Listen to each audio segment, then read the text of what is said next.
बहुत स्वागत मैं करती हूँ। आप देख रहे हैं इंडिया न्यूज, आपके साथ मैं सृष्टि मिश्रा। सुबह के 9:30 बज चुके हैं और बुलेटिन की शुरुआत बड़ी खबर के साथ करते हैं जो कि पाकिस्तान से आ रही है। पाकिस्तान में चीन और तुर्की के सैन्य कार्गो विमानों की आवाजाही बढ़ रही है, लेकिन दक्षिण एशिया के रणनीतिक समीकरणों पर बहस तेज कर दी है। सवाल सिर्फ इतना नहीं है दर्शकों कि पाकिस्तान को सैन्य मदद कौन कर रहा है, बल्कि बड़ा सवाल तो यही है कि चाइना और टर्की आखिर पाकिस्तान में अपनी सैन्य मौजूदगी और रणनीतिक प्रभाव क्यों बढ़ा रहे हैं।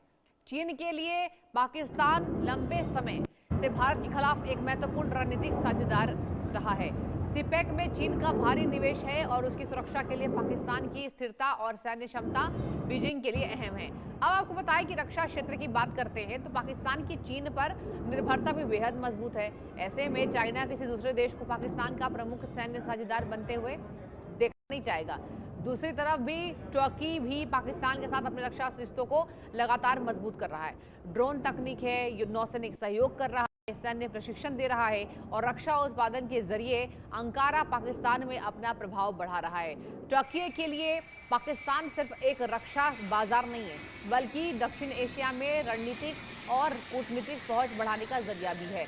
कश्मीर मुद्दे पर पाकिस्तान के समर्थन में दोनों देशों के रिश्तों को और मजबूती दे दी है। अब ऐसे में चाइना और तुर्की दोनों को पाकिस्तान में बढ़ती सक्रियता को अलग अलग रणनीतिक हितों के नजर में देखना होगा।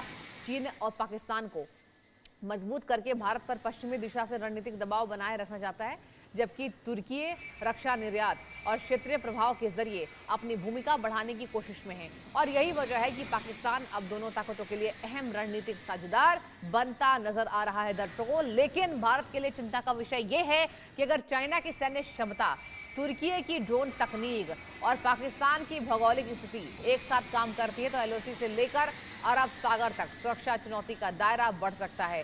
हालांकि इसे सीधे चीन, तुर्की, पाकिस्तान का औपचारिक सैन्य गठबंधन कहना अभी जल्दबाजी होगी, लेकिन तीनों देशों की बढ़ती सैन्य नजदीकी निश्चित तौर पर क्षेत्रीय शक्ति संतुलन को प्रभावित कर रही है। सबसे बड़ा दर्शकों सवाल यही है, पाकिस्तान इन दोनों शक्तियों के बीच में साझेदारी का लाभ उठा रहा है या आने वाले समय में खुद चीन और तुर्की के रणनीतिक प्रभाव का मैदान बन जाएगा। यानी कुल मिलाकर चीन, पाकिस्तान और तुर्की। अब चीन, तुर्की, पाक गठबंधन क्या बदलेंगे समीकरण, इस पर भी चलिए बात कर लेते हैं। आपको जानकारी मैं दे देती हूँ। चीन, तुर्की, पाक गठबंधन क्या समीकरण बदलेंगे।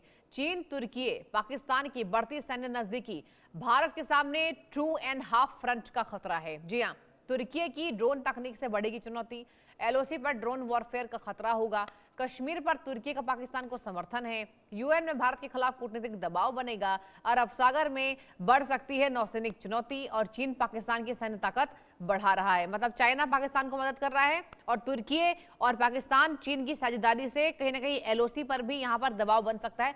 चीन क्यों मदद कर रहा है, चलिए इस पर भी आपको जानकारी देते चले। भारत की बात करते हैं। भारत को रणनीतिक दबाव में रखना पाकिस्तान का महत्वपूर्ण रणनीतिक साझेदारी है।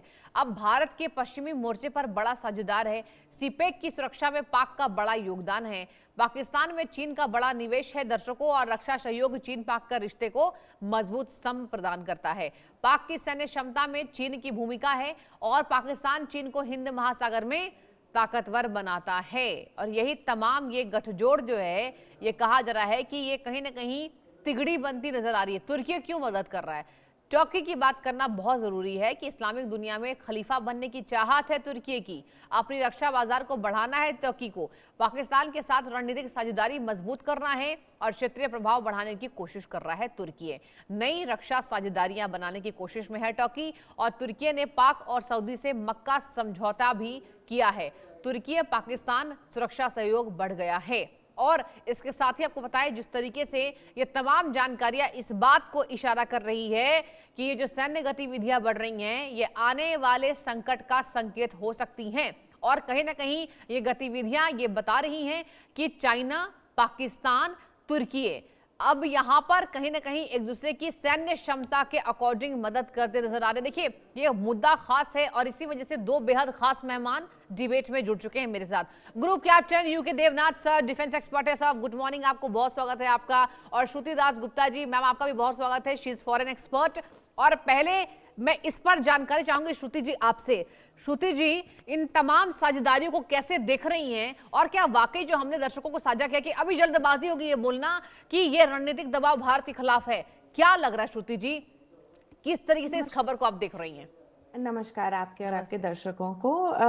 देखिए, ये दो जगह पे जो सप्लाई हुई हैं, कराची उसके पास, बेस के पास तुर्की ने, और चाइना ने आगे नूर खान के पास जो किया है, रावलपिंडी के पास जो किया है, वो ये जरूर संकेत देता है कि पाकिस्तान आने वाले किसी समय में किसी न किसी संघर्ष से जरूर जाने वाला है। जी। अब आप अगर इंटरनल वो देख रहे हैं, तो उसने बलूचिस्तान, केपीके, इन दोनों के अगेंस्ट अपने एयर वॉरफेयर को यूज किया था। तो जो उन्होंने अभी, जो हमारे इंटेलिजेंस ने और जो न्यूज़ रिपोर्ट्स कह रहे हैं कि ये अनमैन्ड एरियल व्हीकल्स होंगे, ड्रोन्स होंगे, तो ये बेसिकली दूर से नॉन क्या कहते हैं, एंगेजिंग कॉन्फ्लिक्ट के ये हैं। आप डायरेक्टली इसमें मैन टू मैन बूट्स नहीं डालते हैं, आप दूर से वार कर रहे होते। तो ये दो रीजन्स, बलूचिस्तान और केपीके, ये इन दोनों रीजन्स के लिए कम्प्लीटली फिट होता है जो इक्विपमेंट आया है।